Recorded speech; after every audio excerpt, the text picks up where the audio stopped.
computer, and then I'll post this up to YouTube so everyone will have access to it. Thank you. You bet. Okay, so excuse me, audio to face. On this particular WAV file, this is the 9 seconds that we're going to be looking at. So let me just play this for you. You can see how this works. So this is just the sound portion. Okay, so we haven't rigged anything up just yet. The beige hue on the waters of the loch impressed all, including the French queen, before she heard that symphony again, just as young Arthur wanted. Okay, so you see that this hue on the waters sorry. of the So you'll see just this blend shape was working, but it wasn't synchronized with this one. So in order to get that to work, you have to go here to the audio to face data conversion, and then the input animation mesh is the one midway down. So this C head watertight, and then the blend shape mesh is going to be this one down here at the bottom, and this is the one that came over into the stage that I copied over. So now when I say set up blend shape solve, this will take a second, and it'll synchronize both of those. So now when I come back to audio to face and I hit play, the beige hue on the waters of you'll now see they're both working, including the French queen. Before she... All right. So that's the initial setup. One of the things I did want to show on the emotion section, which is new on this latest version, is that you can toggle different facial animations based on emotion. So if we change this to, anger, and I give it, full anger on this, and then I play this. The beige hue on the waters of the loch impressed all, including the French queen, before she heard that. So you can see it's doing, the eyebrows and cheeks, doing stuff around lips and showing teeth and things like that. And this is all happening real time. So it's machine learning, analyzing that particular WAV file, and then using this emotion stuff to determine how it wants to rig, creating the rigging behind the scenes to match the audio file. And there's a lot of settings in here to go play with it. In fact, they've got like almost a 2-hour video on just explaining what each one of these things do. Like how often do they blink their eyes? And you can provide, different strengths, meaning how strong do you want a particular setting to be? How often do they, twitch or, whatever. So, but we're going to just stick with the normal one, which is the P3 neutral. So this is the one that we're going to go and play with. So come back here to this A2F data conversion, and we're going to export as USD skeletal animation. The important thing here is to change this playback frames per second. I'll come back here. There we go. So I set it to 30 frames per second. Now, the only caveat is that when you do export this, it is going to take roughly about the same amount of time as your audio file. So if you have a 30-second clip, 30-second clip, it's going to take 30 seconds. If you have longer than that, it's going to take longer than that. So I've already exported this as a USD skeletal animation. So you click on that, and it's going to,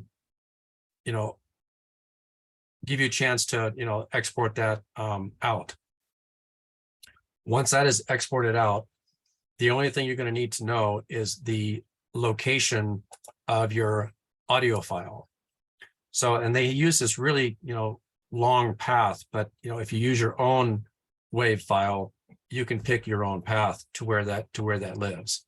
So those are the two pieces of information you're going to need to know: is where did you export out the .usd file, and then where does your WAV file live that populated all of this.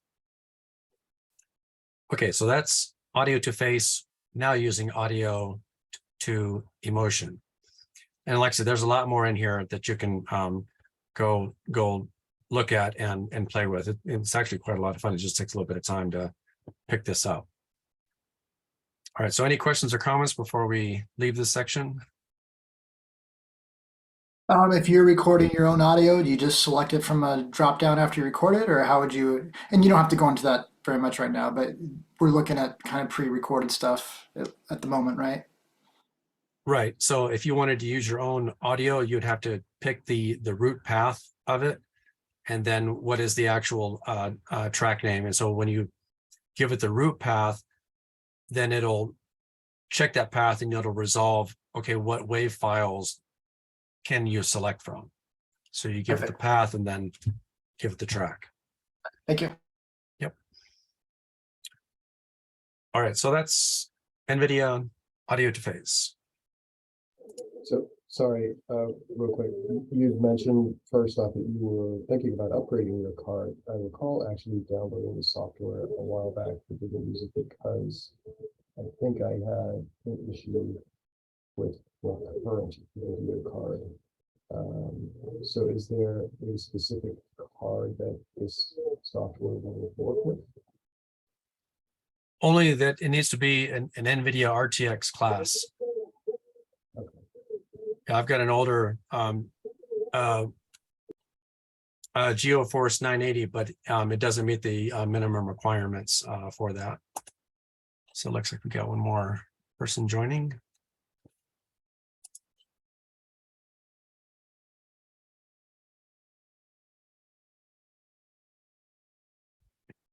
All right, so I'm going to go ahead and kill the launcher here. And we'll come into launcher, coming here to my library. Oh, before I was going to do that, I was going to say something about MetaHumans. So it looks like each has joined us. Welcome each. We're in the middle of a technical presentation, so if you have any questions, feel free to chime in on chat. So with regards to MetaHumans, when you go to the MetaHuman website, and I'll put this in the chat, you do have to log in with your Epic Games account.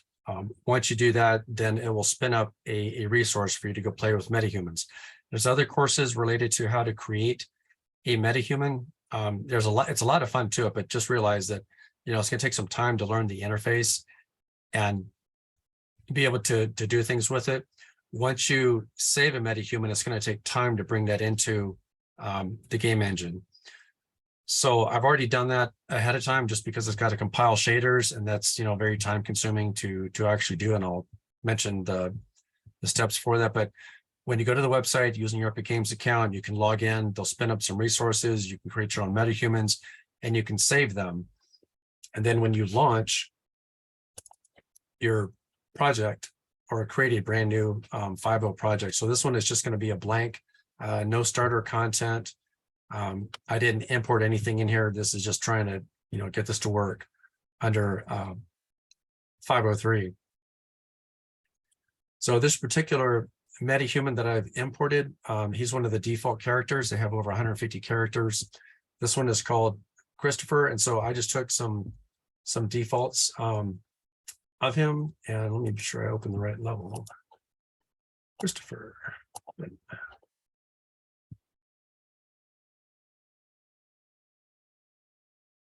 Okay, so here is Christopher. So how did I get this MetaHuman inside of Unreal Engine? Up under Window, under 5.0, if you go down here to Quixel Bridge and you click that. So in 427, you used to have to add a plugin and a separate tool. A lot of this plugin in 5.0 is already done for you. You don't have to install any additional software. You just have to use it. And again, this uses your Epic Games login account. Under Quixel Bridge, I've got a bunch of assets, but in terms of MetaHumans, right now they're showing 67, but I think that's increased. And of the local ones, you'll see I have 2 MetaHumans. So here's Christopher. So I just took a lot of the defaults and took that in here. So when you click on a MetaHuman, you can then, add it. And the way this works is whatever project you have open and you click this add button, Quixel Bridge will then transfer it from the MetaHuman website into your project. So that's how you get it from the website into your project, is by clicking the add button by using Quixel Bridge. So I've already done that. And so it comes in as a blueprint. There's a lot of additional information that gets populated here whenever you bring in a MetaHuman. I've already added the blueprint into my outliner. And so here he is selected. So now that we've brought in a MetaHuman into the project, you'll see that I've also imported his the WAV file. And you can see that source file path is pretty ridiculous looking. I don't know why NVIDIA made it really hard to go find where that thing lives, but that is a really long path name. But that's where the default samples lived. And when you do this on your own, you can create your own shorter path structure. And then also when you import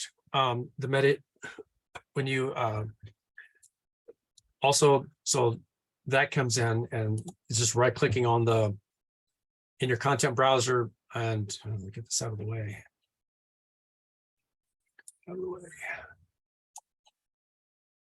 Okay, so when you import your game MetaHumans into this folder, then I just browse to that WAV file, and it was imported in just as a WAV file, nothing fancy.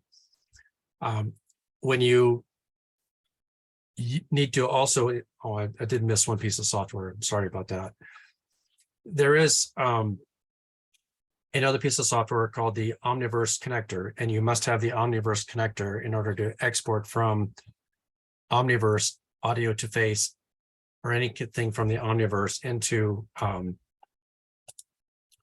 Unreal Engine. So I can show that here in a second. So here, back to connectors. You'll see that I've got the Epic Games Unreal Engine 5 connector installed. Again, this is a free connector. And once you do this, it puts it into your Unreal Engine Games 5.0 path. So now it's available to all of your projects that you create with 5.0. And this is a step I forgot to mention. You do need to go be sure that it is activated for your particular project. So you need to download and install the connector from Omniverse. Again, it's free. And then you need to explicitly enable this, and then that will allow you to see the additional pop-up information here on Omniverse to import things in. So did all that ahead of time. And so what I want to do, what I had already done, is imported the facial animation, not USD, even though it is a USD file coming out of audio to face, but import facial animation. And that's what brings in these particular animations. And I was playing with a couple different ones here, but this is the one that I had imported in yesterday when I was playing around with this. So imported in the animation and then imported in the sound file. And now imported in the MetaHuman. So now how do we make all of this work? How do we do something with it? In order to do that, you need to create a level sequencer. And in order to create a level sequencer, you come into animation and you can go down to a level sequence using sequencer. Man, tongue-tied. So this is what I've already done here. So I'd already created this before, and then I deleted a bunch of stuff out just because I want everyone to see how this actually works. So before I jump into sequencer, any questions so far on what we've covered? I know it's a lot going around pretty fast. Cool. Okay. So if you didn't know this, you can do this particular trick. And this is something native to the Unreal Engine interface. But what I want to do is I want to take that WAV file and I want to stick it here in sequencer. Now you can normally, right click and, add something to the sequencer. You can hit the plus track, but what I can do is I can drag and drop from my content browser. I can take this WAV file, select it, hold it over the sequencer tab and then just drop it in, and it will automatically create a track for me at the proper length. So that's what that's done. So, so we have the audio track and we can play it. The beige hue on the waters of the loch impressed all, including the French. So we have the sound part, but you'll notice nothing was happening to the face. Okay, so how do we fix that? So the first thing is going to have to import your blueprint of your MetaHuman into Sequencer. So again, I use it, from the outliner, just again, because I just have it open and I can just click and drag. So I grab this and I'm just going to drop it straight into Sequencer. This will take a second. And so now what this has done is it's taken the MetaHuman, and you can see all the controls on here. And that's always kind of interesting to me, because they say, it only takes a couple, muscles to make you smile, but it takes a lot more muscles to make you frown. And I'm like looking at it going, well, I'm counting these virtual strings. It looks like more to smile than frown, but anyway. But yeah, each one of these lines represents a muscle group that you can go, pull and play with and, change things around. And I can talk about the keyframes here in a moment. So the MetaHuman is now in Sequencer, but when I played the file, nothing was happening. So how do we fix that? So to do that, this is the default face control rig. So you select it, and I'm going to delete that. So now within face, so the face is still here, and I can click this track. And what do I want to do? I wanted to add the blend shape animation from audio to face and attach that rigging to Christopher. So I come up here under animation, and I'm going to select this animation sequence that I had exported out from audio to face. So I select that, and I'm sure that, be sure your time marker is back to the beginning on this. So now if we play this. The beige hue on the waters of the loch impressed all, including the French queen. So now you can see how it does work, and it does move eyebrows, cheeks. You can see blinking. And if that happened too fast, I'll play this once again. But you'll notice it's not just lip syncing; it's also, everything else associated with it. The beige hue on the waters of the loch impressed all, including the French queen. Okay. So if there's one particular thing that you don't like, or maybe you're like, well, maybe he needs to open his mouth a little bit more when he's enunciating or something like that, you can, scrub to that particular spot, and then you can add a keyframe within Sequencer for that particular thing that you want to go play with. And so the MetaHuman control rig, there's a lot of things in here. Obviously, this is, we're just focused on the face, but you can see that within the MetaHuman, there's a lot of different aspects that you can go play with. So that was a quick tour on using NVIDIA Audio to Face. We selected a WAV file. We merged two blend shapes. We toggled the export to USD. Then looked at pulling something out of MetaHuman via the Quixel bridge into our particular project, imported in a MetaHuman, and then showed how to provide the rigging sequence in Sequencer for the audio file, the blueprint of the MetaHuman, and then rigging up the facial blend shape to match the audio file. So a lot of stuff really quick. Again, I'll post this recording to YouTube, and then I'll provide a link to everybody on the meetup. So any questions or comments on that? I mean, definitely a lot of stuff like you're saying, but and I'm not sure if you would know this, but so the character face, Like, I guess if we're using a MetaHuman, it doesn't matter. But if you were using your own model, you would have to create all those blend shapes in your content creation package and have those all stringed up so the animation could drive that, right? Is that correct, or does that make sense? Yeah, so if you wanted to create something completely on your own outside of MetaHuman, you could still do that rigging in there. There's also I'll throw it in the links on the post email.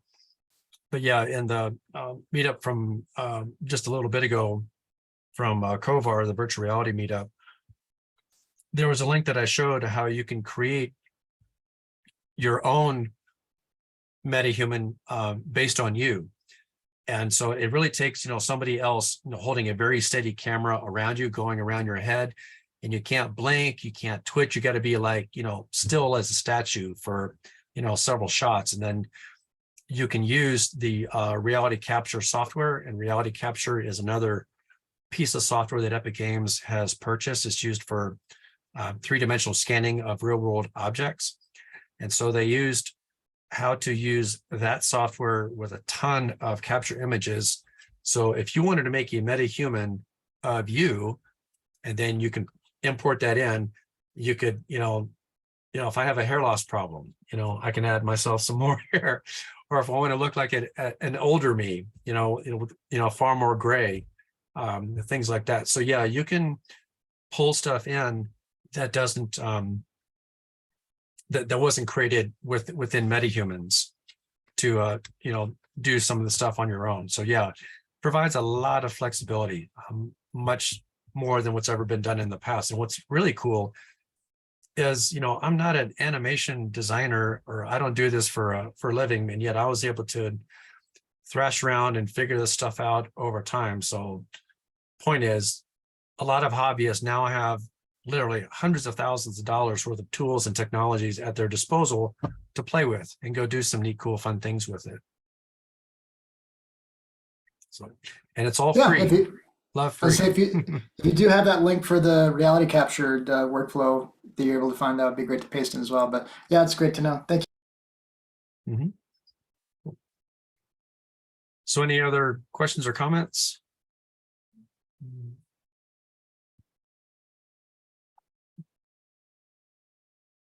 All right, well, that's going to be it for this evening's presentation. I've got to switch gears here at 7 o'clock and try to squeeze in a bite to eat before I have to go look at another computer on a different system for a couple hours tonight. So with that, let me go ahead and stop the recording.